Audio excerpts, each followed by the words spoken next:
हमारा अगला जो टॉपिक है वो है चालन, जिसे हम अंग्रेजी में कहते हैं कंडक्शन। क्या होता है जब किसी ठोस में एक सिरे को गर्म करने पर उसका दूसरा सिरा अपने आप गर्म हो जाए। जैसे कि मैं एक उदाहरण द्वारा समझाता हूँ। मान लीजिए ये आपके पास एक पतली सी पट्टी है। इसके इस तरफ वाले सिरे को हमने किसी ऊष्मीय भाग के संपर्क में रखा, ठीक है, जिससे इसका तापमान अभी के लिए 40 डिग्री हो गया।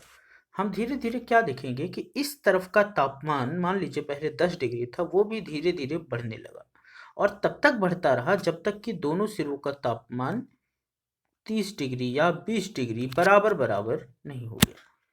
ऊष्मा के इस संचरण की विधि को, एक जगह से दूसरे जगह तक जाने की विधि को, जिसमें कोई भी पदार्थ, अब क्या ठोस का आकार इसमें से बदल गया? चलिए मान लीजिए थोड़ा सा ठोस का आकार बदला भी, क्या यहाँ वाला हिस्सा कट कर यहाँ पहुंच गया? नहीं बदला, नहीं पहुंचा। मतलब माध्यम में जो पार्टिकल्स है, माध्यम इस ठोस के जो कण हैं, वो कट करके अपने स्थान से दूसरे स्थान तक नहीं जा रहे हैं। वो केवल अपनी पोजीशन पे ही वाइब्रेट हो रहे हैं और ऊष्मा को अगले मॉलिक्यूल तक ट्रांसफर कर रहे हैं। इस तरह से ऊष्मा एक स्थान से, एक मॉलिक्यूल से दूसरे मॉलिक्यूल, दूसरे से तीसरे, तीसरे से चौथे, चौथे से पांचवें, पांचवें से छठवें, ऐसे करके अनंत मॉलिक्यूल्स द्वारा ऊष्मा अपने अंतिम छोर तक पहुंचती है। इस विधि को हम कहते हैं चालन। एक बड़ा सामान्य से उदाहरण है जो घरों में गैस में रोटी पलटने के लिए चिमटों का प्रयोग किया जाता है। वो कभी कभी क्या होते हैं, गर्म हो जाते हैं, जिसके ताप हमको अपने हाथों में महसूस होता है। ये विधि कहलाती है चालन। चालन जो है ये एक ऐसी विधि है जिसका प्रयोग जो है हमेशा से, इसके बारे में मतलब हमको शुरू से इस बारे में जानकारी थी, ठीक है। चालन का प्रयोग देखिए, चालन में एक चीज और है। चालन में किसी भी पदार्थ का ट्रांसफर एक जगह से दूसरी जगह तक नहीं होता, अर्थात मास का ट्रांसफर नहीं होता। मान लीजिए एक उदाहरण से हम समझते हैं कि अपने पास कोई ऊष्मा की मात्रा थी। हमने उस ऊष्मा की मात्रा को माना क्यू ऊष्मा की मात्रा हमारे पास थी।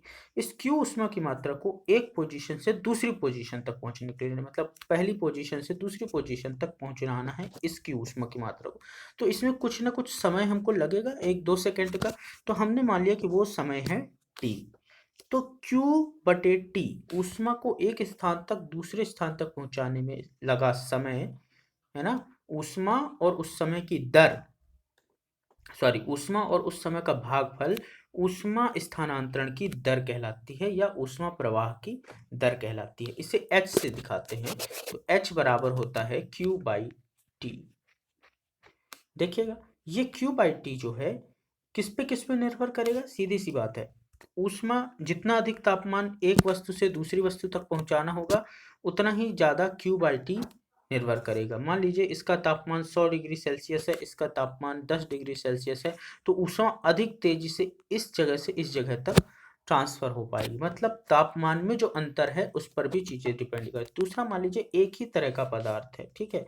मान लीजिए एक पट्टी है, ठीक है। इस पट्टी में कुछ क्षेत्रफल होगा, ठीक है। इस क्षेत्रफल का प्रभाव भी इसके ऊपर पड़ेगा। अर्थात जैसे जैसे किसी भी पदार्थ का क्षेत्रफल बढ़ता जाता है, क्षेत्रफल जो है वो बढ़ता जाता है, वैसे वैसे उसके लिए एच का प्रभाव भी चेंज होता जाता है, ठीक है। इसका क्रॉस सेक्शन क्षेत्रफल जो है इसको प्रभावित करते हैं। इसी को फोरियर द्वारा सबसे पहले परिभाषित किया गया था। चलिए मान लेते हैं, हम एक उदाहरण द्वारा इसको समझने की कोशिश करते हैं। मान लेते हैं ये एक हमारे पास रॉड है जिसकी लंबाई है एल और इसका ताप टी ए से टी बी तक चेंज होता है, ठीक है। मतलब टी ए का तापमान अधिक है और टी बी का तापमान जो है वो कम है, ठीक है। जब ऊष्मा टी ए से टी बी की ओर फ्लो होती है, टी ए से टी बी की ओर फ्लो होती है, और कब तक फ्लो होती रहती है? जब तक कि दोनों टी ए बराबर टी बी नहीं हो जाता। तब उस समय हम मान लेते हैं कि ऊष्मा प्रवाह की दर या ताप प्रवणता, जिसको हम Q बाई टी बोल रहे थे, वो H के बराबर है। और H किस पर निर्भर करेगा? इस माफ करिएगा, Q बाई टी जो ऊष्मा प्रवाह की दर है, वो ताप प्रवणता, मतलब टी ए कितनी दूरी तक ताप जा रहा है? L दूरी तक, है ना। देखिएगा, समझिए कैसे।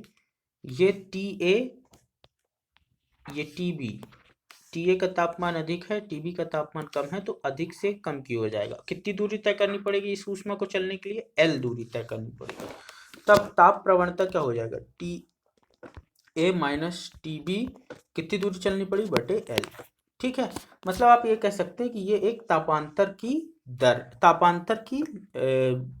तापांतर को कितना दूरी है हमारे लिए, मतलब तापांतर की दर कह सकते हैं। ठीक है आप, चलिए तो TA/TB/L और एरिया दोनों का गुणनफल कर देंगे। यदि हम इस कांस्टेंट को हटाएंगे तो हमको बराबर का चिन्ह मिलेगा। KA, यहाँ पर K जो है ये हमको क्या मिल गया? कांस्टेंट मिल गया। इसको कहते हैं थर्मल कंडक्टिविटी। ठीक है, thermal conductivity of the substance, है ना, ऊष्मा चालकता गुणांक। यहाँ पर माइनस का चिन्ह होना चाहिए। क्यों? क्योंकि ऊष्मा इस सिरे से इस सिरे की ओर ट्रांसफर हो रही, मतलब ऊष्मा का प्रभाव जो है वो घट रहा है। ठीक है, चलिए इसको सुधार लीजिएगा।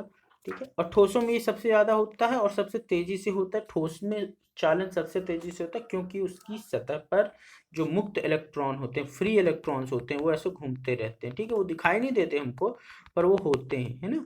अब वो ऐसे ऐसे मोशन करते रहते हैं और जैसे हीट पाते हैं तो बड़ी तेजी से उसको मतलब बड़ी तेजी से अपनी जगह पे वाइब्रेशन करने लगते हैं और एनर्जी को अगले मॉलिक्यूल तक ट्रांसफर कर देते हैं। ठीक है ना। यदि किसी पदार्थ का ऊष्मा चालकता गुणांक जितना ज़्यादा होता है वो उतनी तेजी से ही ऊष्मा का चालन करता है। वो तो सीधी सी बात है, जितना ज़्यादा कांस्टेंट होगा, ठीक है, फार्मूले से ही हमको समझ में आ रहा है कि जितना ज़्यादा K की वैल्यू होगी उतनी ही तेजी से वो ऊष्मा को ट्रांसफर कर देगा, क्योंकि और टाइम उतना ही कम लगेगा क्योंकि Q/T है ना। तो Q जितनी जल्दी जाएगा उतना ही कम टाइम हमको किसी चीज़ के लिए लगेगा। ठीक है, इसका मात्रक जो होता है वाट पर मीटर पर केल्विन होता है, ये तो आपको पता ही होगा, आप निकाल लेंगे फॉर्मूले से। ठीक है, पर इसी से एक फोरियर का नियम भी संस्थापित होता है। यदि मान लीजिए ये जो एक प्लेट है, एक हमारे पास एक ऐसी प्लेट है जिसमें T1 से T2 तक ताप है। T1 अधिक ताप है, T2 कम ताप है, और ये बहुत पतली प्लेट है जिसका एरिया नेग्लिजिबल है।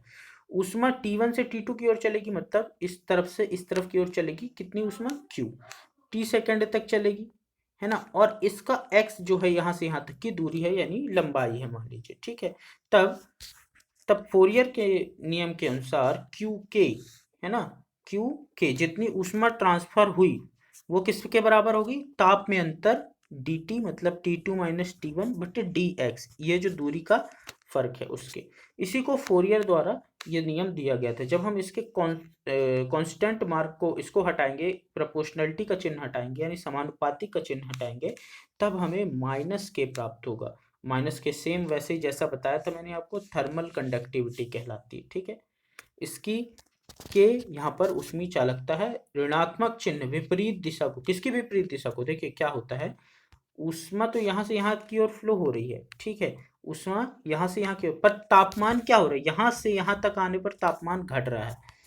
इस जगह से इस जगह पहले तापमान ज़्यादा था, यहाँ तापमान कम है, मतलब यहाँ पर आने पर तापमान कम होता है। इसलिए हम ये कहते हैं कि ऊष्मा के चालन में जो है जो क्या नाम से जो ऋणात्मक चिन्ह है वो ऊष्मा की थर्मल कंडक्टिविटी की अपोजिट डायरेक्शन को दिखाता है, जहाँ पे तापमान एक जगह से दूसरी जगह तक कम होता रहता है ना। ऊष्मा जिस जगह से दूसरी जगह तक ट्रांसफर होगी, मान लीजिए आपके पास 50 डिग्री सेल्सियस की कोई वस्तु है और उसी के ठीक पास में एक वस्तु 10 डिग्री सेल्सियस पर रखी हुई, तो ऊष्मा कहाँ से कहाँ की ओर जाएगी? सीधी सी बात है, 50 डिग्री सेल्सियस से 10 डिग्री सेल्सियस, पर तापमान वहां से वहां तक क्या होगा?